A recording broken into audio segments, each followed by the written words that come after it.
Aizue, nola zen, hau, honela, aizue, Kataluniatik etorri behar zen baten batek jabetzeko duela 2000 urte gutxienez euskaraz aritzen ginela, sorioneko gu euskaraldia, pantailak euskaraz pantailaldia, euskaraz sortu, euskaraz ikusi, konsumitu, eta bete bizka honekatuta.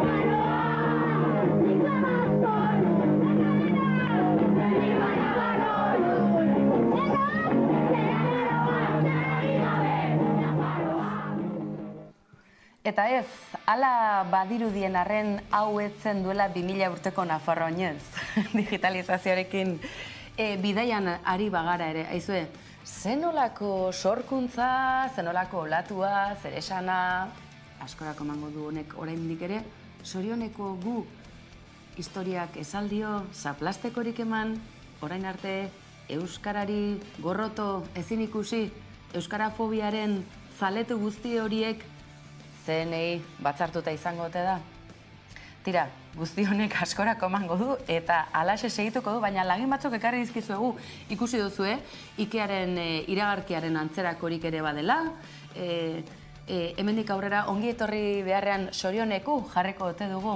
Bueno, ez dakigu, baina garbi dagoena da, oin horiek ondo zainduta daudela eta askok nahiko luketela tartea eta balibiderik eduki horrela egiteko ongi etorririk edo horri. Aizue, gauza makarra horik ere bada, Hortuzarri eskainitako hau, eta aitzulotik ateratzeko gonbitea luzatuz, bazen beste bat bietan jarrai zena, baina hori beste baterako utzi dizuegu, izan ere Arantzadiko ikerlarien uniforme edo euren, irudikatzeko zera jertxe beltz horrek ere zer esan handia manduelako.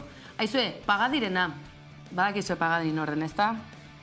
Menua, urrutitik begirari banaiz ere, ikusten duzu eguneko menu eguneko, eta, hoxe, lista kroketak eta bukaeran postretarako oso makrobiotikoa den kontesa klasiko, oraindik ere ez dakit zergatik milaka urtez menu horien bukaeran mantendu dena. Segi dezagun, Ondarroako euskalkia omen Irulegin aurkitutako hori, eta luz elektriko paloposti umore ukitu hau honezkero zaharkituta ez otezen geratuko, Ondarroarrek euskara batuaz ere omen dakitelako, aizue, erdaraz dator hau, goiniren babeskua ez da, besteak beste, babesak jartzen dituzelako euskal pilotariek, sasoian badiren arren, izugarrizko kolpeka da martzaiolako harri pusketa horri, eta hortxe esku hori ez da. Gehiagorik badaukagu segi, eta hemen besteak beste, aipatzen digutena zera da. Bueno, ohitura hori, eskuan idazteko ohitura hori, azterketetan, errazago aritzeko, edota zerbait ez ahazteko, hori honezkero aspaldidanik ez ote datorren, eta gauzak honela, euskal kulturaren parte ez ote den eskuan idaztea. Tira, gauza hauekin segi dezagun. Zaldieroa berrian, bineta, hortxe duzue, seriosago heldu dio gaiari, eta zaldieroak adierazten dugu, ongi etorrirako, aizue, aukera itxusiar ez da, beraz, aizue, eguzkiloreari arnaz pixka bat eman, eta kaso kombinaketa bat, edo, hemen ideiak, baten batek honezkero egu berriei begira zer oparitu ez bazen ekiten, bueno, tira, jarrituko dugu zaldieroarekin zen hori Unai Turriagak garan, zer ekarri dugu. Bestelako umorea, eta aurrak aitari zera adierazten dio, eskuizkribu aitzinako, Burniaro amaierako eskuizkribu horiek, akaso aita ostogunetako lagun arteko ibilbide horren ondotik etortzen den hau hizkera antzerakoa duenak baduela, badakarrela horrek. Aizue, Unai Turriaga, Jon Maia oso poeta jarri zaigu, beste gizonezko bat, sare sozialetan honi buruz bere sormenari bide eman izan diona, eta hortxe duzu, euskara, eskua, sorioneku, bueno, sorioneku, san, hil san arte, bueno. To Antxon Telleria, ea hau betzeko gaitasuna daukasun. Eta, aizue, bai, baditugu, fikzioan, etorkizunari begira, hainbat filma ezagun, horietan ere, sorioneku dioen esku hori ageri da. Goraka begira, gogora ekarriko dugu, goraka begira saiatu zirela ulertzen ze jartzen duen bertan, baina Kataluniako filologia katedradunak esan ziela euskaldunei, aizue, ez beheraka jarri eta hortxe duzue irakurtzeko modua, edo behintzat ulertzeko modua.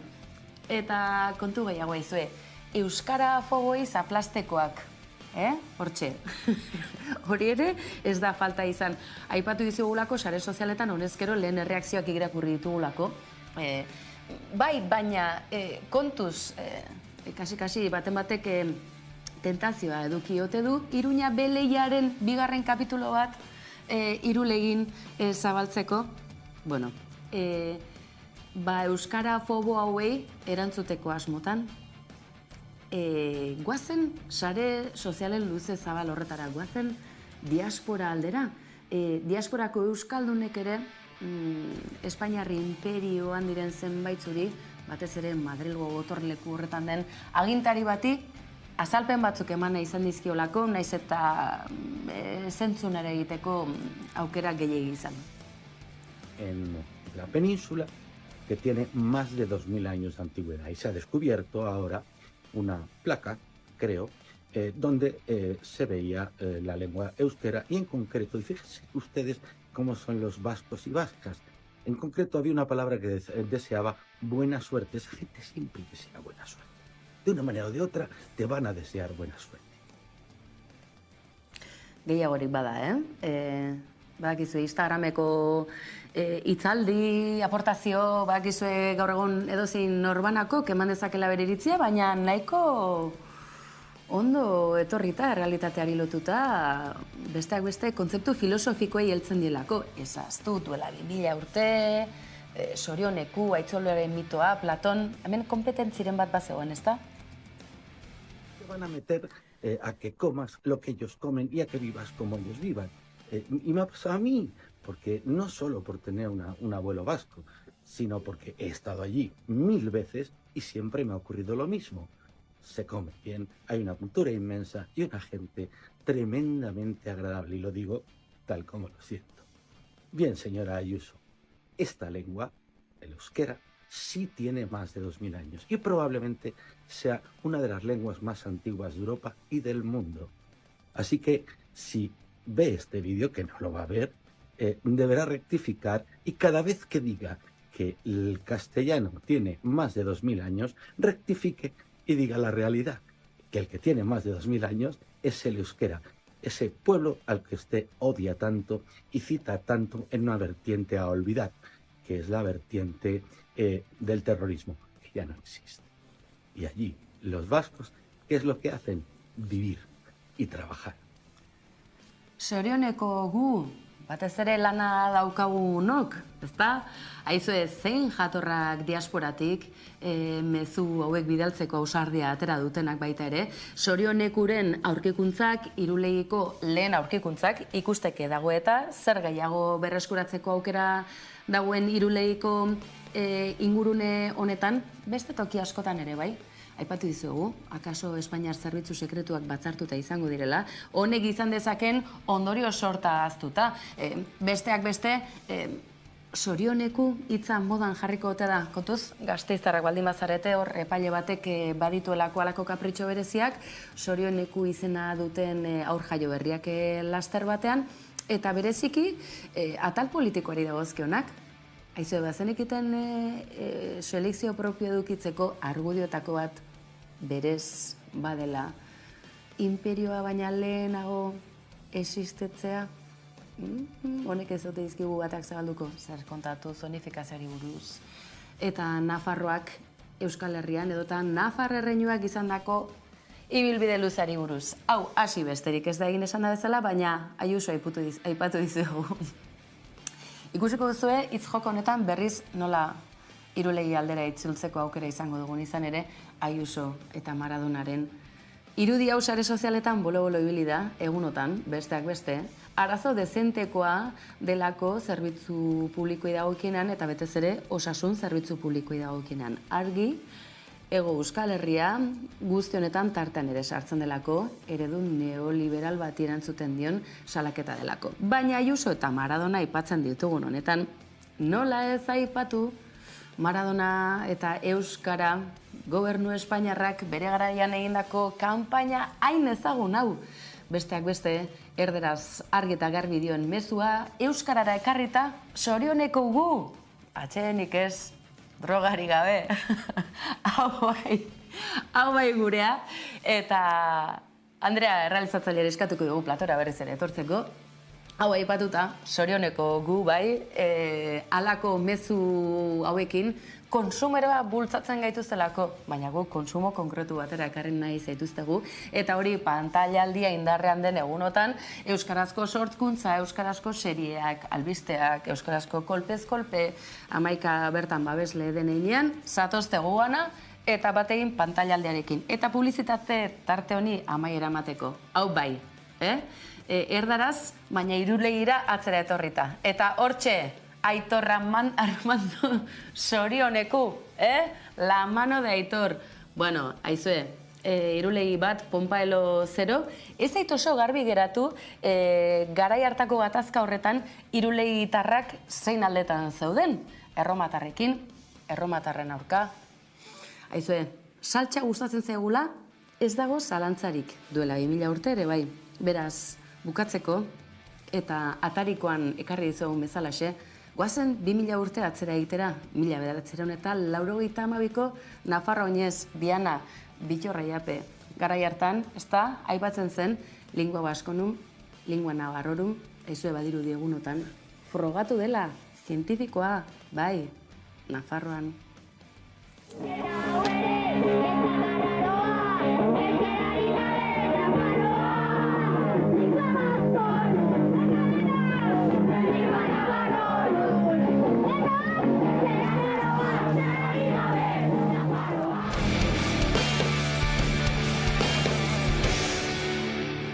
Sorioneko gu bai ez gara nekatuko kokoteraino gongo zarete sorioneku hitza entzuteagatik, baina bagu ez, eta sorioneku zergatik. Besteak beste bertsolari txapelketa nagusia indarrean delako eta abenduaren 18an finala Iruñean, Hiriburu Zaharrean sorionekutik oso gertu ospatuko den toki horretan bertan izango gara, baina lehenago 8ko txikia, bai, 3. zuekin.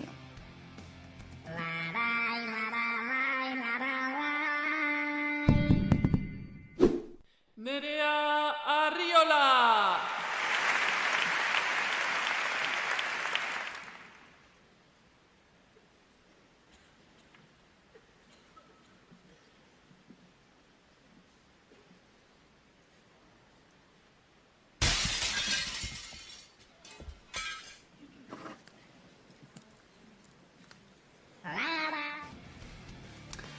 Tartea behar da, eta mundu honetan gauzak berbezela ondo pentsatuta botatzeko bertsolari txapleketa batean, ere bai, edo nola ere. Nerea Arriola gaur geurean izango dugu kolpez kolpen, bai, noski baietz asko maite dugulako eta behar dugulako. Baina hori aipatuta, 8ko txikiarekin batera zer gehiago nahi dugu aipatu, Nerea. Zuri ere egokitu zaizu ba, bertsolari txapleketa honi buruz iritzia eman beharra? Ze interesgarria, 5 gizon, emakume bat, amatxo maitia, zaurgarri negar, baina saioa polimaitasuna oso interesgarria. Errimak, doinuak, oinak, puntuak eta puntua, puntu morea. Ze interesgarria den kultura. Izan ere, batzuetan fikzio bat irudikatzen, hausnartzeko espazioak ematen dizkigu, eta ni ikusten bertsosaioa esan jo, zortziko txiki horretan, Beñat Gaztelumendi eta Aitor Bizkarraren arteko bertsosaio hori ze interesgarria, heteroaraua eta genero harremanak ere irudikatzeko. Izan ere, premisa oso erresa zen, bi pixukide, batek telelana egiten du egongelan, eta beste pixukideri esaten dio, bera lanean ari den bitartean, isilik egoteko. Beñat da isilik egon behar duena eta Aitor Bizkar aldiz telelana egiten duena. Eta nola bien artean sortzen den lanaldi, soldatapeko lanaldia eta etxeko lanaren arteko rol jolas hori. Badirudi, soldatapeko lana klase aldetikan garrantzitsuagoa dela etxeko lan hori baino, eta bien arteko hautsa pasa, ez pasa eta horren arteko solas horretan ikusten da nun kokatzen dugun gauza bakoitza. Lana nun nahi eitien dut orain eta lehen, ta zu alperkerian jaita astelen. Lanean zure aurrean ipini naiz zeren, ikasi beharko duzu nola egiten den. Tiarai, lararai, lararai, nola egiten den.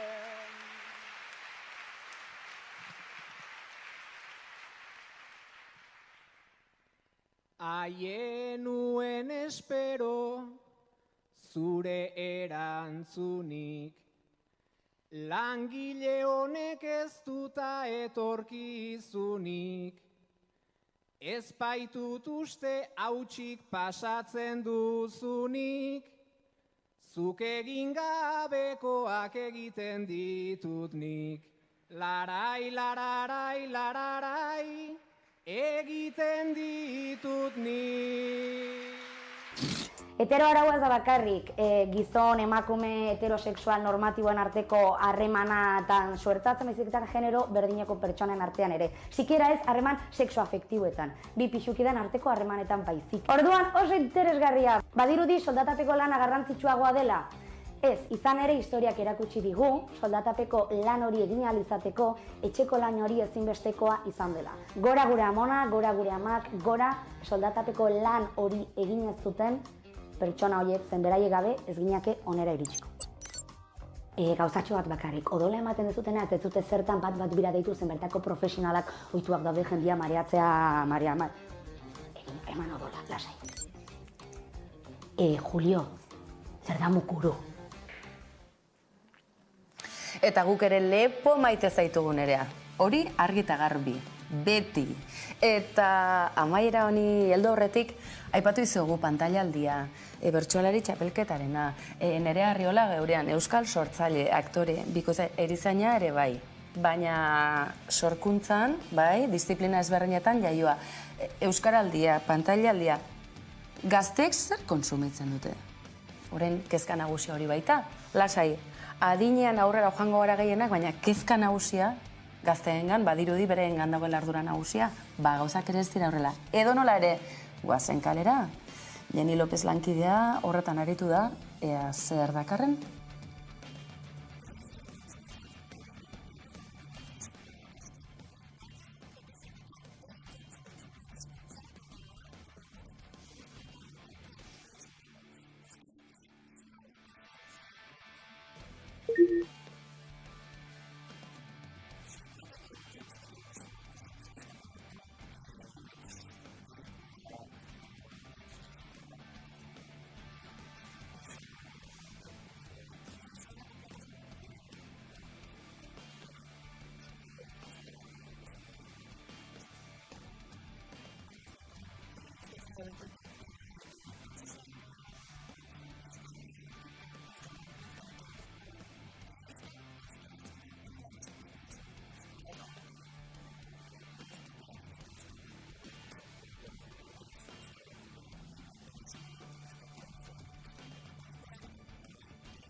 Hotzegi geratuko?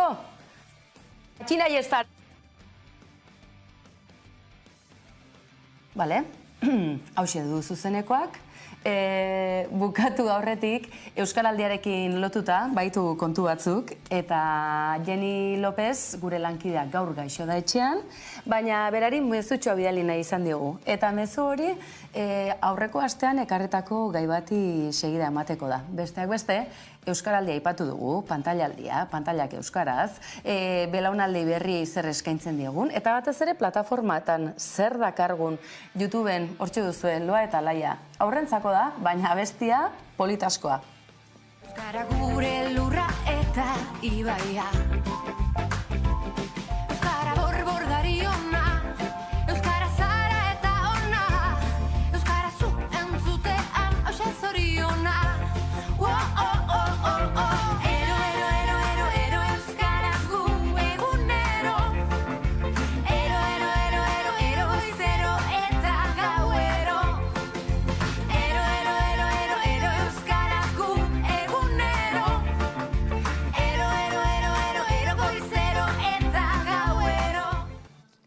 Tira, beraz, gaurko uneko eta azken unotako albiste nagusiari helduko diogu, eta azalpena zer da Irulegin aurkitu dutena. Eta ikusiko duzu sartu, barakatu sare sozialetan, bestak beste, ondo esango dut izena, Matxina Iestaran, Irulegiko aztarnategiko zuzendaria izan ere, ikerketan aritu dira besteak beste, Leire Markorra arkitektua eta bertan aritu den aztarnategian aritu den arkeologoa, eta Javier Belaza, Bartzelonako Unibertsitate Autonomoko Latin Filologiako katedrauna, bai? Eskuarena gora eta bera, edo nola ere gehiago emango dizuegu honen berri, gaur baina, Matxina Iestaran zuzendariaren hitzak ekarriko ditugu. Sartu Wikipedian norrote den, zertan aritu diren, honek lan dezentekoa baitu aurretik.